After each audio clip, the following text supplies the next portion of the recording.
Welcome to the Slop Farm. Enjoy the video. In this video, I will explain how to make Desi wine at home. First, let's gather our essential ingredients and equipment. You will need about 5 pounds of fresh fruit, 2 pounds of sugar, 1 packet of wine yeast, and 1 gallon of water. Remember, sanitation is absolutely crucial for successful winemaking. Make sure all your tools, like your primary fermenter and airlock, are completely clean and sterilized before you begin this exciting journey. Now let's get the fermentation process started. Begin by thoroughly washing and chopping your 5 pounds of fruit. Then mash it well to extract all those wonderful juices. Next, combine the mashed fruit, 2 pounds of sugar, and 1 gallon of water in your primary fermenter. Finally, sprinkle in your packet of wine yeast, give it a gentle stir, and secure the airlock.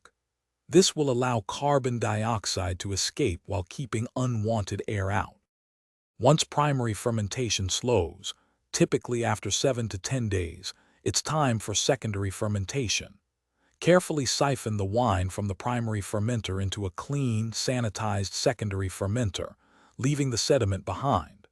This process, called racking, should be repeated every 2 to 3 months.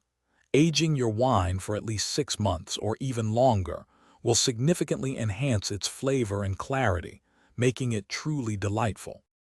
Finally, it's time to bottle your delicious homemade Desi wine. Ensure all your bottles and siphoning equipment are perfectly sanitized. Carefully siphon the clear, aged wine into your clean bottles, leaving about 1 inch of headspace at the top. Securely cork or cap each bottle to prevent oxidation.